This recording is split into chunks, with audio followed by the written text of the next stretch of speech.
Yeah, look, I just want to thank you very much for coming on my show today and It's all good. basically you're obviously having a chat. Just need to go through the housekeeping first as well. Sure. So yeah, have you subscribed to my channel yet? No, I haven't. Oh, come on, man. You got to show some support and subscribe. So like to everyone I out will. there that's watching, do hit the subscribe button. Also hit the bell notification button. So every time I upload a new episode that you guys will hear about it.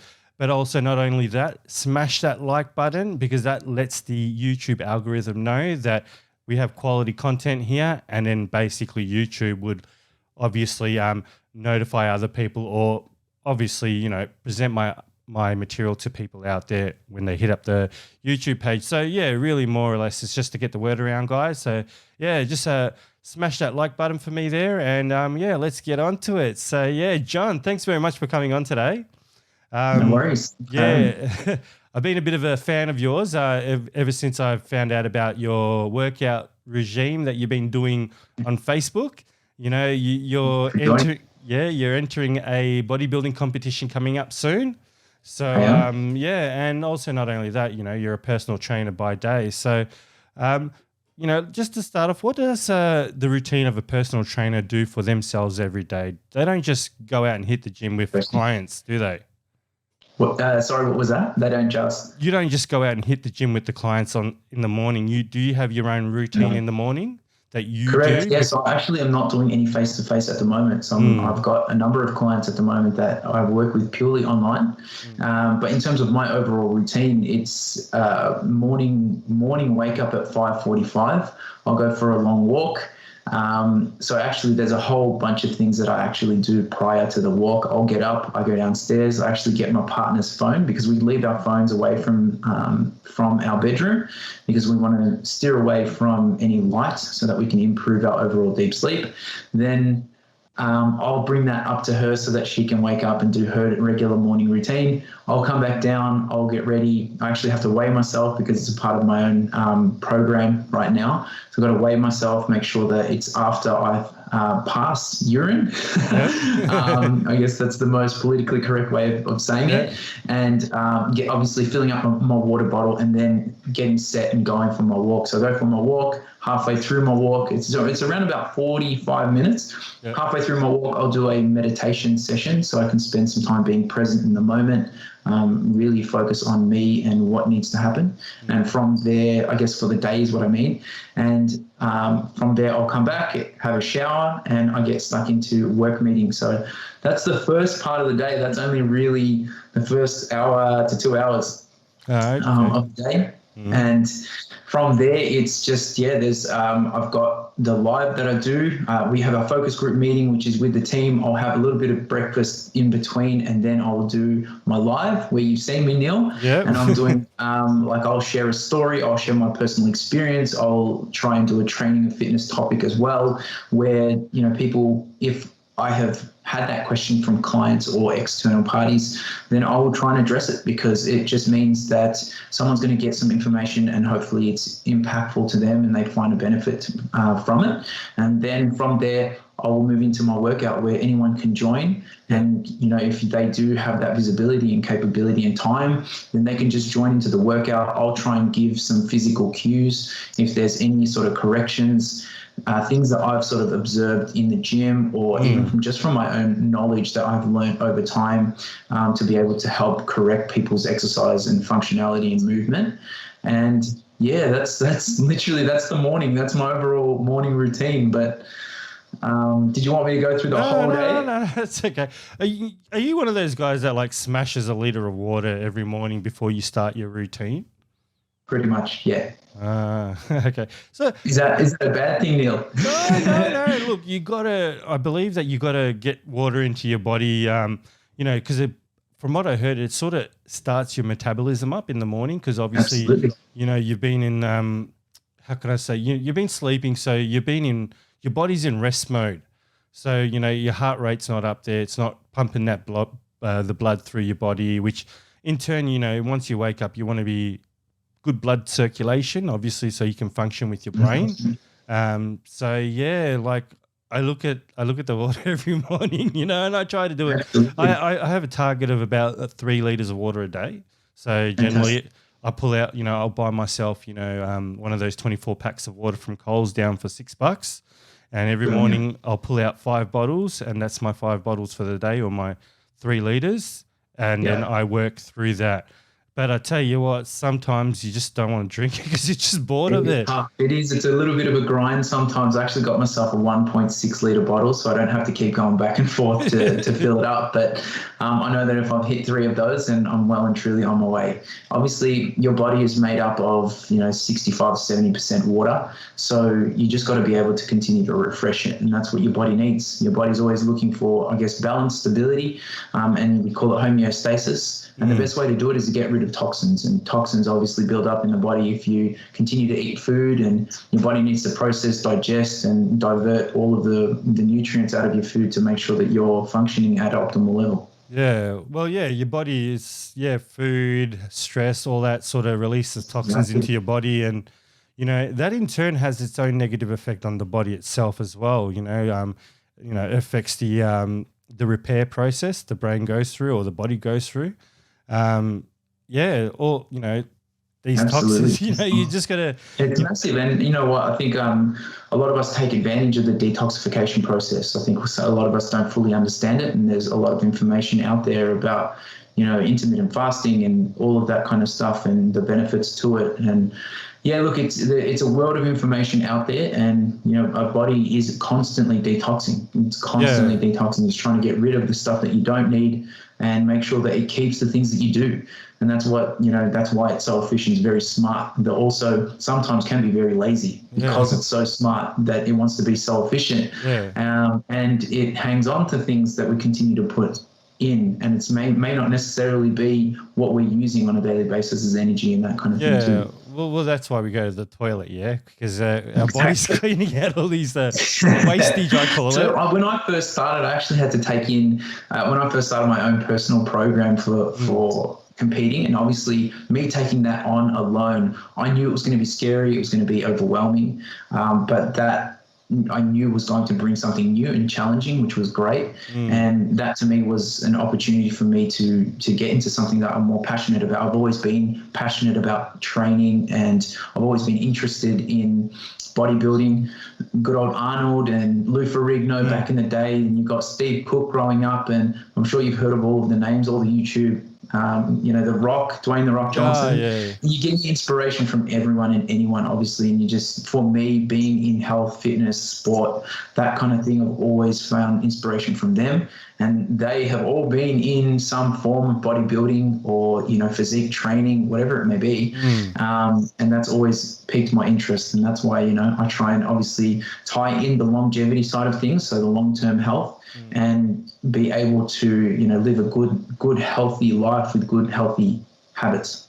I get what you're saying. A lot of people see these people and they just idolize them, but I was talking to Tony last year on my show, and basically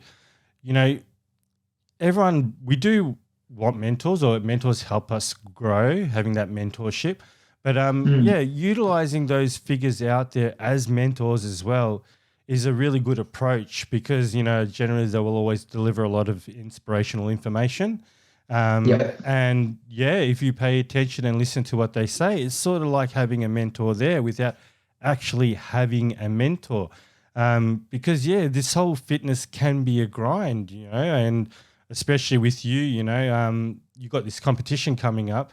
How do you dig yourself out? Like, do you ever have any moments where you're like, where you just don't want to do anything, you just want to veg out, or do you know what I mean? Just switch the brain off. I've lives on this before. Sorry to cut you off, Neil, right. But I've done a live on this before in terms of being bored, in terms of losing motivation, losing inspiration. You feel like you're doing the same thing over and over again. You feel like maybe you're not even capable of doing it. You get into your own head, and that mentality can shift your action, which is the biggest part. It's, I think we're constantly in a battle with our own mind. We're actually our biggest critic, and sometimes our worst critic, because of the fact that we, I guess, end up being self-defeating, and we take on that mindset and get caught up in that mindset that we can't do it. And instead of saying we are going to do it and there's nothing that's going to get in the way. And it's just it's one of those situations where I think we all get into a slump. We can all be down on each other, on ourselves, ultimately is what I meant. And we just get caught up in that. And then it snowballs and we end up back where we started. And that's what, obviously, like I said, that mindset and mentality will end up causing you to halt in your overall progress. And once you do stop, it may eventually end up you being quitting. And I'm doing my absolute best in maintaining a mentality of, well, you can't fail if you don't quit. And it's just a matter of time. Yeah. Well, that's the thing. You only fail when you quit. That's what I believe. But that's right. So how do you dig yourself up? What are some of the things you set yourself up for when you see these obstacles of boredom come before you? Well, I've got a set system, and that's what that routine, as I could tell you minute by minute as to what I was doing in terms of my routine, right? It was literally a matter of getting right into that, because I've done it every single day, and I've done it for the last, now, what's it been? 6 weeks. I'm in my 7th week. And it's just that pattern of doing the same thing every single day is what has gotten me to just being able to get up and do it anyway. No matter how I'm feeling, no matter what those self-defeating thoughts are, that I'm just going to go ahead and do it because I've done it for so long. There shouldn't be anything that is going to stop me. And this is a part of the process of getting to where I want to be and being the best version of myself for when I actually do get up on stage and I have to perform. So it's going to be hard. I'm going to have to go through things that are so super uncomfortable. I actually had my first ever posing session last night with a pose coach. I didn't know they existed before all of this. But yeah, it was super uncomfortable. She's very direct, which is great. And Vicky, if you're out there and you're listening, you're amazing. But she was very direct. And she taught me a lot in such a short period of time. It was only half an hour session, and I definitely learned a lot. It was great. Man, I reckon like when you want to practice, you should put on, Right Said Fred, I'm too sexy for this shirt. Have you remembered that song? And just strut some poses. Like that song going to be playing over the top of the competition. I feel like just to get everyone in the mood. Oh, it would be a good laugh. So yeah, so you believe the key, to developing these habits, well, I don't know if it's developing habits. You are developing habits by maintaining a routine, but the key to not being in your head is to go basically, because you've got this routine, this calendar of your appointments, obviously with your clients, your morning routine with your walks. It's just a matter of just keeping yourself going and not stopping, is it? I mean, it's not to the point where you're completely burning out. Right? Yeah. Obviously, I sustain energy to be able to continue going, and that means that rest is super important, right? You have to be able to understand where you need rest and when you need that rest. So there's times where I feel a little bit overwhelmed. I feel like everything is getting on top of me, and that is a good time for me to sort of take a step back. I think that's the best time for all of us to take a step back. If you're feeling overwhelmed and you're confronted with those particular feelings that you're not going to be able to do everything, that maybe you need to just step back, prioritize, understand what is most important, and be able to do that first. And ultimately, my health is always going to be first. Yeah.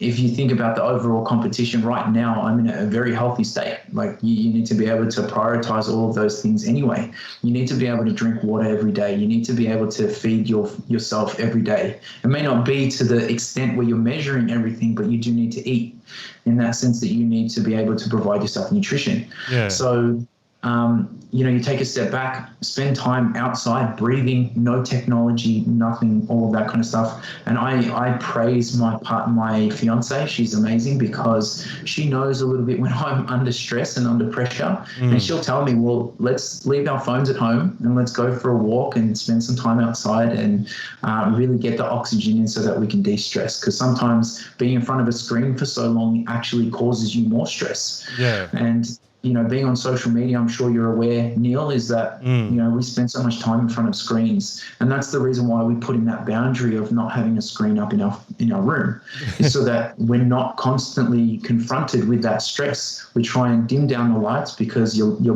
body responds to light in the way that you increase your hormones and you wake up with light. So, yes, I'm not sure if you're aware of that. No, I didn't know that.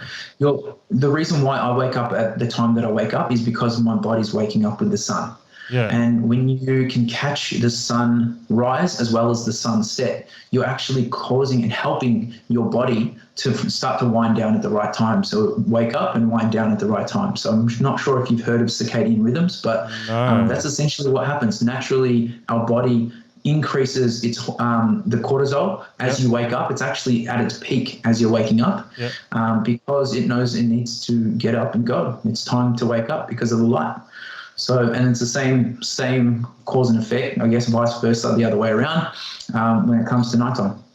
Yeah, no, that's surprising you talk about the cortisones and stuff like that, because I was speaking to a dementia researcher doctor last year, and these cortisone levels, you got to maintain them at a certain level. Cortisol, yeah. It's because they play a part in repairing the brain. I can't remember exactly. So, at the end of the day, what you're basically getting at is that, if you want your body to operate or perform in a peak, how can I say it, in a fulfilling, or how can I say, demanding way, you need to look after your body like it's a Lamborghini, really. 100%. 100%. Absolutely. Some of the my body's been through a lot. I've been through a lot of injuries. I've had operations when I was young, so 21, 22. I don't know if I've spoken to you about that before, I had two spinal cord tumors. So one when I was 21 and one when I was 22, and that was quite a hit to my overall physicality and overall abilities, because I was still young. I wasn't ever expecting to be hit by a tumor. Thank God they were both benign, but had to be treated as malignant the second time around because of the fact that it returned. And it was just a lot of treatment. Those operations were very extensive in the sense that, there's a massive kind of, I don't know how to explain it, but there's an incision and a scar there that obviously left quite a lot of, I guess, tissue damage at the time. There was 40 staples and 90 stitches in the first operation. So that was full on. And obviously you need to be able to rehabilitate and recover from something like that. And it's not exactly easy to do. And it does have its long-term effects. So. Wow. So how did these injuries, like when you got into personal training, did these injuries present any challenges? Did they make it hard at the start for you to get into the whole rhythm of things? How did that work for you? Absolutely. I think you'll speak to any sort of personal trainer and they'll tell you that most people have imbalances. And that was definitely the case. In terms of mind-muscle connection, it's a lot more difficult for me to make a connection to certain parts of my body because being in the spinal cord, and I'm not sure if you know, Neil, but your spinal cord runs all of your nerves. And if any of those are severed or are damaged in any way, shape or form, then you run the risk of not having feeling or sensation in particular areas of your body, depending on where it's been damaged. So the message actually gets cut to your brain. So you don't really know how it feels or what's happening. It's not the same as if you had 100% of your overall feeling. So it's an interesting concept to even process, because we're electrical humans. We run by electrical messages, and that once that message is broken down, it's very hard for you to process exactly what's happening. And it, in a way, for me, with personal training or coaching my own physical movement and functionality, it was very difficult for me to make a connection to certain parts of my body. So I actually lost a little bit of sensation in the back of my legs and my glutes. And sometimes you don't know how far you're actually pushing that muscle. You're stressing and straining. So when you do train, you're actually spending time trying to lengthen and contract the muscle. And when you're doing that, you can actually feel when you're actually stretching and you're squeezing and all of that kind of stuff that they use in terms of terminology. But for some certain areas of my body, I actually can't feel that. So did you have to go that made it very difficult. Did you have to go through any special rehabilitation training when you? Not necessarily. The rehabilitation was the same, considering the overall physical impact. So because they had to, I guess, in a way, sever a part of the muscle in my back, it was just once it heals back to its normal state, I try to get rid of as much scar tissue as possible so that it alleviates the muscle and it allows it to stretch itself, or recover appropriately, so that you get the blood flow. All of the muscle fibers are not sort of tangled. You're not getting crazy knots, but to an extent, you've already done damage. It's never going to be at 100%, right? So, I mean, it was hard. There was no special, I guess, I say inverted commas, no special rehabilitation, but there was a lot of rehabilitation involved for sure. Okay, yeah. So you've had your challenges along the way, and basically getting into the whole fitness industry, you sort of had to, up your game a bit, because you couldn't be in the fitness industry while carrying injuries. Yeah, Absolutely. Was it easy at the start for you to get into the personal training? Was there any challenges for you? Absolutely. Well, with personal training overall, I had been in banking, and I don't think I've explained this to you either, Neil, but I was in banking for 12 years prior to actually going into personal training. So I was even just for me to go into the education side of things, to get back into a textbook, write things down, do assessments, get things done by deadlines. Look, I was lucky enough to be a people leader and an analyst in my banking roles, which was great.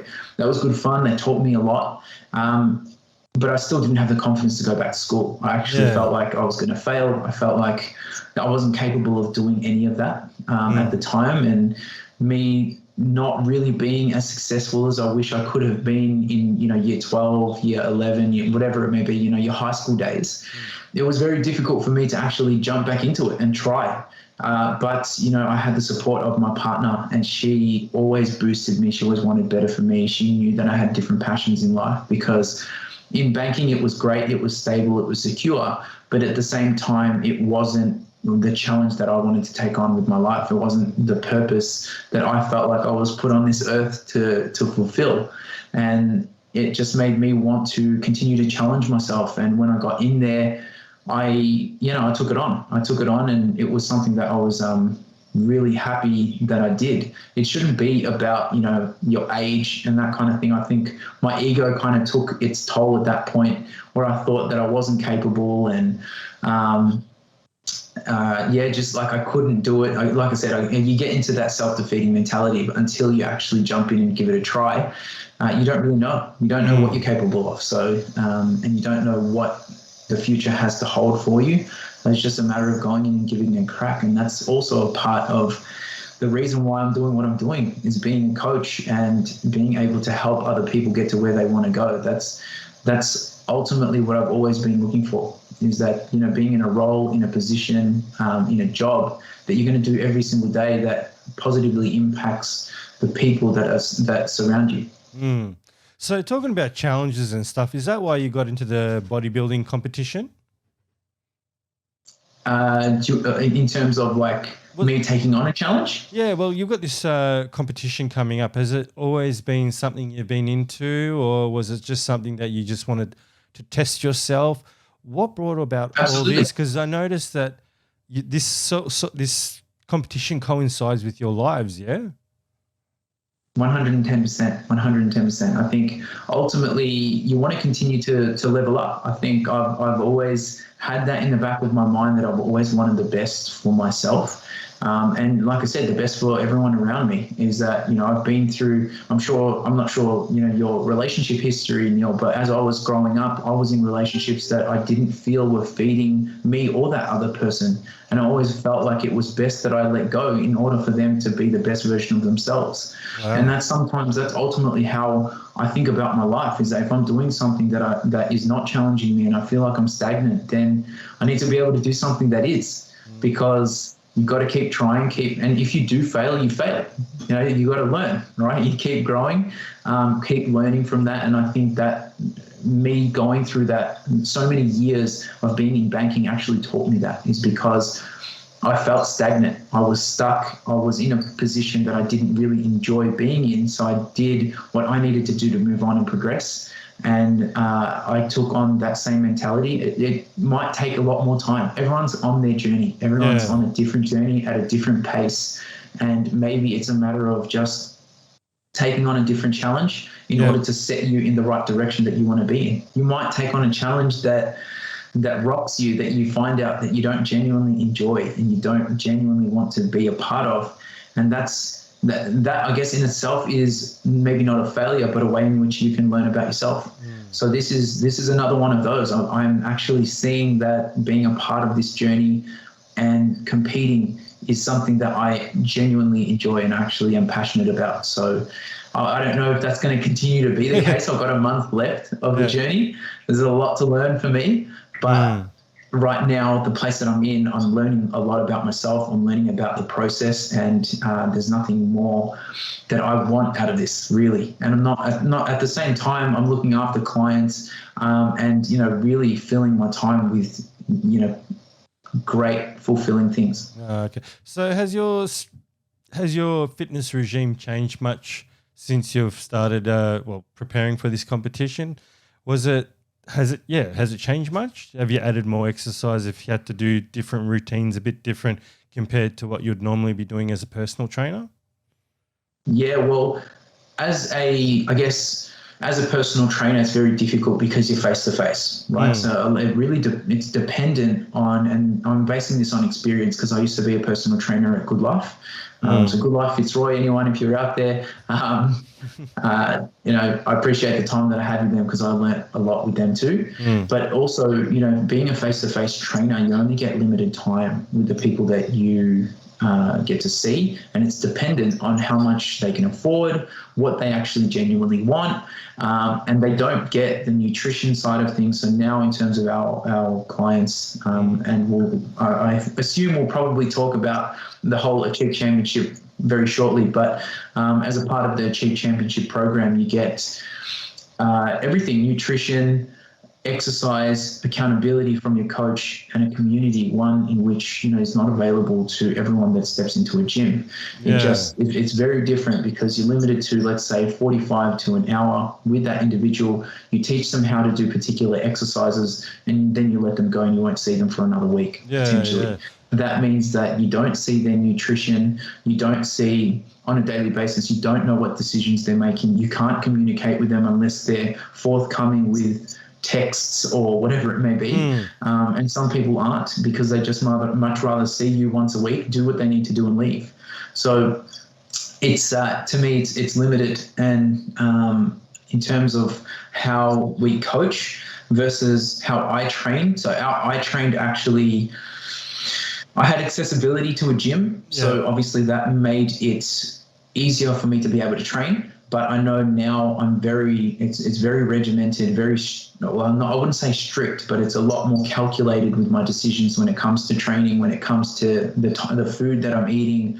I'm obviously a lot more attuned to what I'm doing. Well, yeah, that's what I was sort of trying to get at there. Like compared to your eating habits, like are you eating 10 times more protein or trying to consume 10 times more protein because you're bodybuilding? Are you lifting more excessive weights?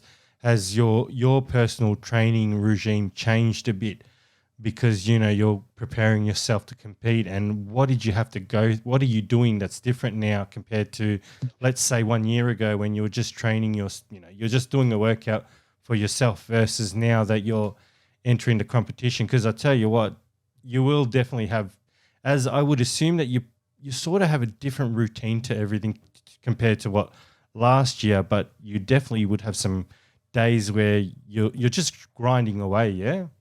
So Absolutely. like you're really putting yourself outside of your comfort zone because, like you said before, you've developed this habit, this routine that you've been doing for a while, going to bed at the right time, waking up at the sunlight. but things have to change a little bit because you're entering a body competition. So you're trying to get your body to peak condition, where when you're just normal day to day, you just want to have a healthy body that can carry you through your day. Yeah. Absolutely.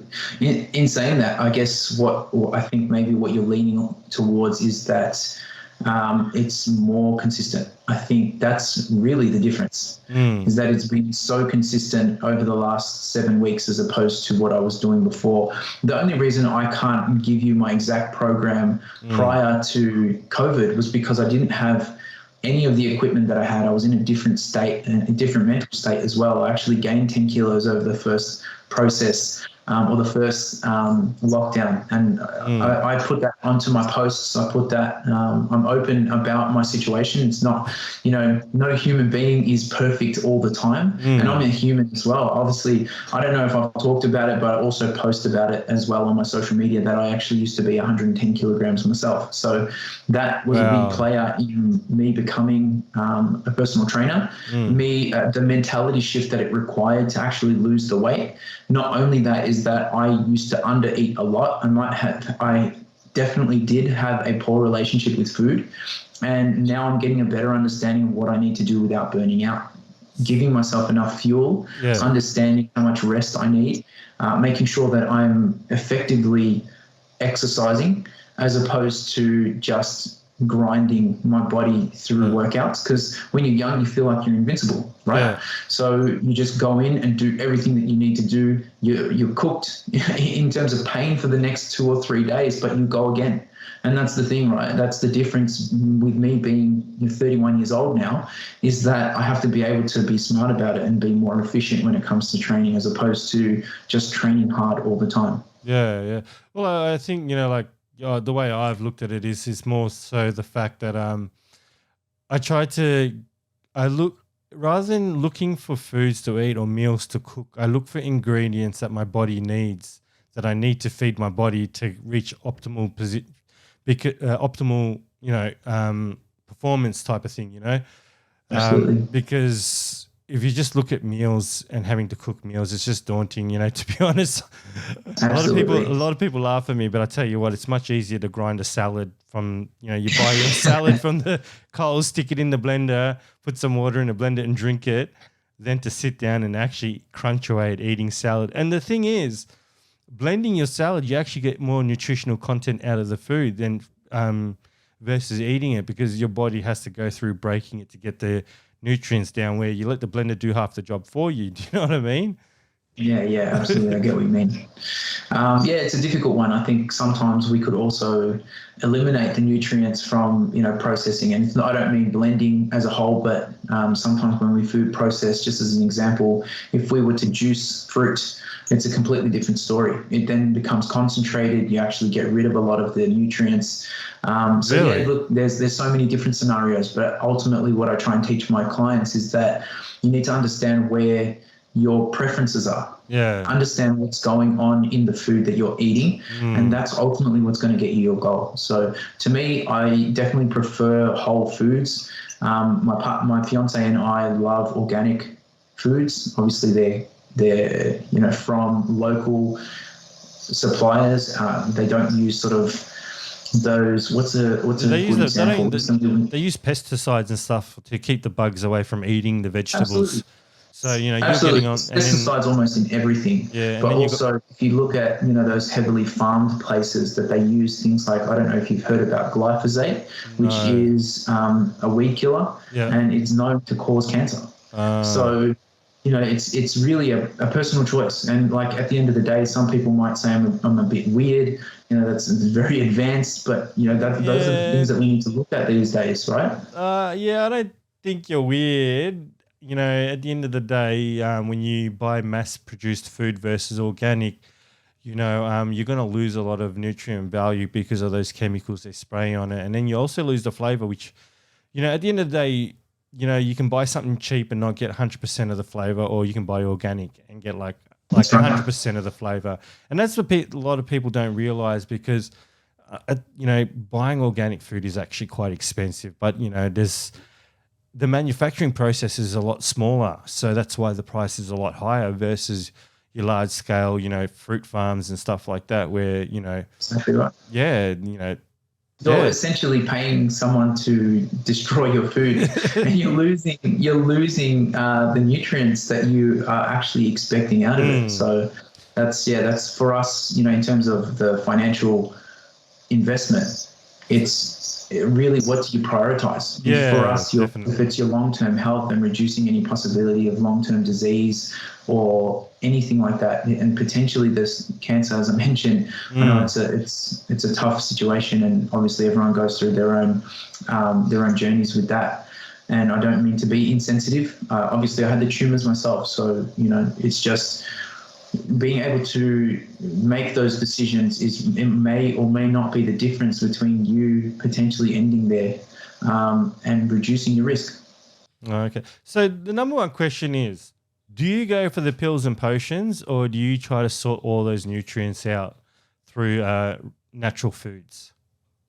Natural foods. Natural. I definitely am a massive natural food advocate. Yep. I follow a lot of Eastern medicine doctors, naturopaths, that kind of thing. That's where I get a lot of my information. Mm. Just because I'd much rather use food to heal me as opposed to a quick, easy pharmaceutical. So, Yeah. I mean, everyone has their own preferences. Obviously, I get that it's convenient, it might be cheaper, it's quicker, you'll get a quick fix, and then you'll end up buying it the next week. So, that's just my mentality around it. Mm. Obviously, when it comes to pharmaceuticals, they're massive. There's so many pharmacies out there, there's so many drugs, and there's a reason for it because so many people prefer it.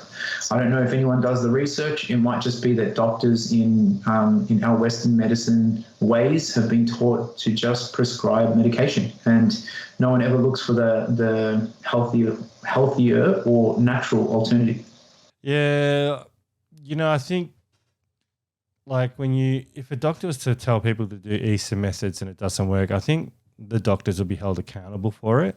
At the end of the Yeah, day, I the don't think doc. many of them would say that. It's more just a, hey, this is what we prescribe. It's really up to you. I've had a lot Yeah. of open doctors now that are kind of like, yeah, that's completely fine. I understand that you want to go down that route. Yeah. I'll allow you to do so. But this is the option that I'm giving you, and this is how it's going to benefit you. And these are the possible side effects. So there are some good doctors out there. No, don't get Mm. me wrong. I'm not shooting down any medical professionals, and the fact that they were able to get to where they are is insane because I Mm. know, like, my fiance's sister is actually a doctor herself. She's a GP, and they talk to us about how they managed to become a GP in the first place. And it's crazy the amount of It's like stuff that they have to deal with and the amount of education that they require to get that qualification is beyond me. So, yeah, that's yeah. what I'm saying. I'm not saying that doctors are bad. I'm just saying what they're taught might not be what my preference is.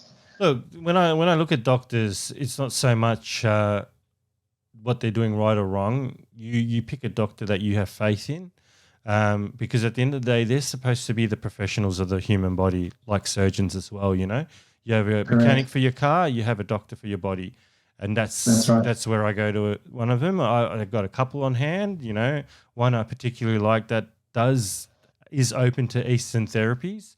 Amazing. But at the same time, he's a doctor and he'll prescribe medicine what he believes is in your best interest. You know what I mean? But he's open. Absolutely. And there's definitely space for that. There's Mm, definitely space for that. If it's, dire straits and there's nothing else that will help in your situation, then absolutely you have to follow. Just like, operations and that kind of thing. yeah. Well, So naturopathy, they've basically generally gone through like almost centuries of research. Because they're being used. exactly. It's been around before the days of medicine, if you know what I mean. Hmm. Medicine is like a synthesized, increased version of naturopathy, basically, from what I Exactly. see. They everything you want out of medicine. Well, not everything, but most things you can find it in naturopathy. But the problem is, it's not as strong as your synthesized medicines that are built in a laboratory with chemicals. Correct. So yeah. So in saying all this health food stuff, You on the vegan route, or you still get into the red meat and stuff like Not that? necessarily. I still eat. I do still eat meats. I make sure that they're organic to make sure, obviously, there's no hormones or anything like that in terms of how they're farmed. Mm. So yes, there is an ethical side of me that believes I should be on a vegan diet, Mm. but also I grew up ultimately around, animal meats and that kind of thing. So it's a very hard, difficult sort of route for me to take. I've Mm. tried a vegetarian diet, and it was very, very difficult for me to get the right nutrients. I have a very sensitive stomach, very sensitive Uh, immune system. I have a lot mm. of allergies that arise as well. Mm. So yeah, look, it is a personal preference. So I do apologize to all the vegans out there, but yeah, Don't I'm just going to stick apologize. to the animal meats. Look, it's each to their own. You shouldn't have to apologize. Yeah, food's been coming from various sources for years. And if you look at China, what they have to do to survive, especially over 30, 40 years ago, bushmeat and stuff like that, it's still in Africa. Food's food at the end of the day. You can't criticize people for what they eat. Everyone Yeah, has a different preference. I don't tell you who to love or what to do. And it should go both ways, to be honest. agree. I'm curious about the whole vegan diet, vegetarian diet, not because I want to jump on some fad, but I don't know if you watched. Well, you would know of Australian Ninja Warrior, but I'm a big Mhm. fan of the American one, and there's a few contestants there I follow through every year as they're always back there. And one of the things I learned is a few of them in the last 5 years have flipped to vegan diets, and the reason that Mhm. they said that is they seem to get more energy. And it makes sense because vegetables are a lot easier to break down in the body to get that nutrient value out of it than your meats. Do you know what I mean? And Absolutely. I think most of the nutrients that you find in meat can be found in vegetables. Mhm. But you just got to be smart about it. I think it's quite easily just to jump on a bandwagon and do like what everyone else is doing, not knowing what effects it can have on your body. If you know what I mean.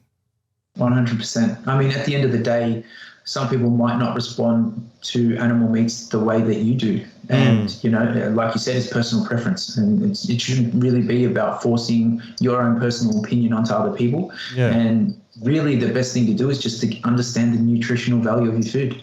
That as long as you understand it, then you're going to be able to make decisions that benefit you. And that's also, one of the fundamentals that we try and teach as coaches, Mm, as a part of the program. So okay. yeah, that's always what I'm going to. And like I said, I don't try and ever force anyone. Like you said, it's not great to force other people or your opinion on other people and force people to do what you're doing. Yeah. It just doesn't make sense because it may not work for them. So yeah, that's definitely the direction that I aim to coach. Yeah. Fair enough. Look, I'm going to wrap it up for today, but look, I thank you very much for coming on. Now, what I'll do is I'll drop some of your links in the description below. Amazing. Have you got a Facebook page? Yeah, you've got a Facebook page Yes, going. What other platforms are you using? Instagram. Facebook, Instagram. Yep. I've got TikTok and LinkedIn. So Okay. you Yeah. can catch me on any of those. Okay. So yeah, I'll get you to obviously send me the links, and I'll put them in the description below. Amazing. And so yeah, people can reach out to you if they need advice or want to sign up to your program because you're a trainer, of course. Yep. And Well, yeah, as a coach, we'll call it an online coach. okay. It's not just fitness and exercise and nutrition and that kind Mm. of thing. I've actually been working with a client that I've managed to help get a new job at Australia Post. So Oh wow. he needed help with his resume, and I've been through people leading before. I knew what was required when it comes to behavioural assessments and being able to answer interview questions, what's actually looked for in those professional settings and scenarios. So it's not just exercise and nutrition. It's definitely a lot more than that. And obviously accountability and mentality is a whole different world as well. So when you're going through what I'm going through right now, being a part of a competition or having to get up and compete is a different mental world too. So, we tackle everything that comes up. Yeah. So you've included like a sort of a personal empowerment element to when you work with clients, have you? Absolutely, absolutely. I think personal development Awesome. ties in with your ability to be consistent with your overall exercise and training. If your mentality is the same with your exercise and nutrition, then most likely it's going to be the same with what you do in your daily life. So the key for you, what you found basically is to eradicate or eliminate feeling like you're in a grind is to just basically have a good routine. Just keep it up, I guess. And yeah, I habits think develop it's after not just 21 that, days. just the grind. I think ultimately it's understanding why you're doing it. That is the biggest thing. Is that if Uh, you have a purpose that's larger than yourself, yeah, then that's ultimately why I do what I do. Is that it's not revolving around me. yeah, And you'll probably see it also with training with anything involved, is that when you're doing something for other people or for a community in front of a group, even with my lives, I can see that I personally push harder because I'm training in front of a crowd potentially, and I'm trying to be able to coach and teach and do all of these other things that will benefit other people. And I think that holds you accountable in itself. And it means that you are going to continue to grow because you know that you want to. so it's fair to say part of your motivation comes from the fact that you have a responsibility to others. Absolutely, absolutely. And when Yeah, you're providing a service to others, you want to make sure that you're providing one that is going to benefit them. And you're yeah. not, I guess, you're not contradicting yourself. You're not judging them for their position in their journey, and you're with them, right beside them, no matter whether you're in front of them in the journey, but you are helping them to get to where they want to go. But So ultimately, it might be where you are. so you're basically how can I say you're motivated by helping people and stuff like that. Um, I'm just trying to get at like so with the because like basically a lot of us go through a grind, right? Whether it's waking up in the morning and have to starting our own duties, to getting up and going out for that walk or doing something. But the key is at least to have some sort of set routine in your morning that sort of gets you going. And then once you have that routine, you will sort of, you have to try and maintain it over time. Yeah.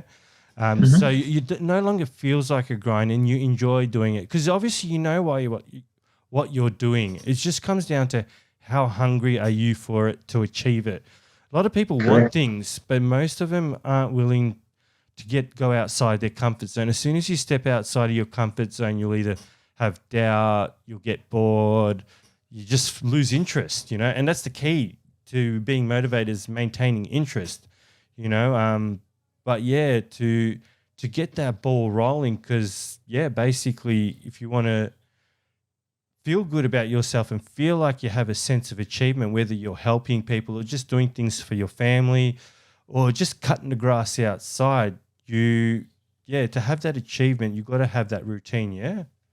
Correct. 100%. Yeah. So that's pretty much what I was You got getting to at. build. It's just like building a house, right? You Mm. wouldn't build a house on a poor foundation. So if you set that foundation first, everything else is going to line up, and you're going to have a nice, sturdy home. Yeah. Yeah. Definitely.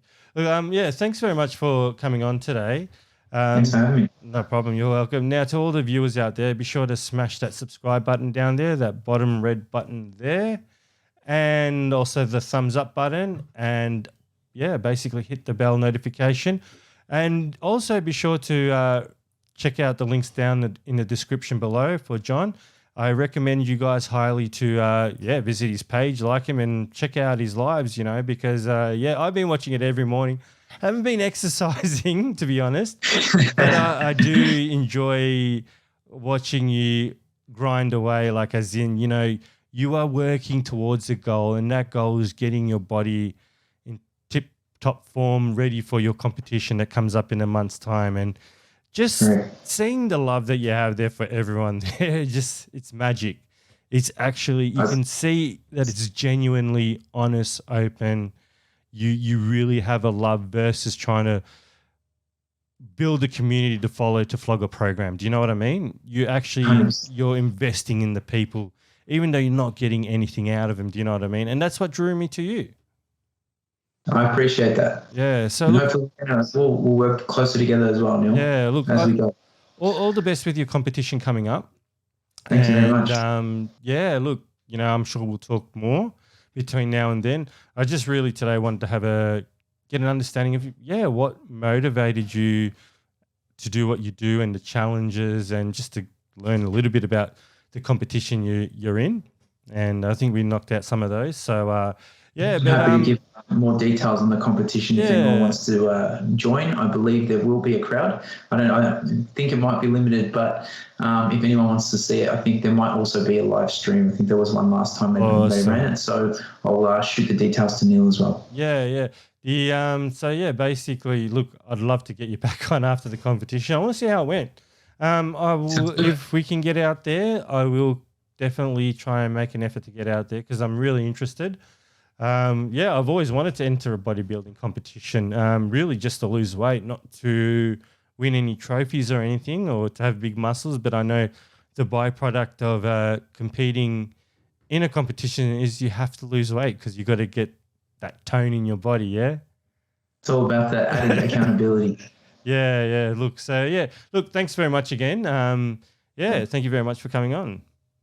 No worries, Neil. Thank you very much. You're Thanks welcome. everyone for watching and listening. Yeah, and to everyone else, don't forget to smash that subscribe button and hit the like button. And from me, myself, Neil Coutts, and here, John Alessandro with the guest on for today. Thank you very much, guys, and have a good day.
Eyes in the sky, gazing far into the night. I raise my hand.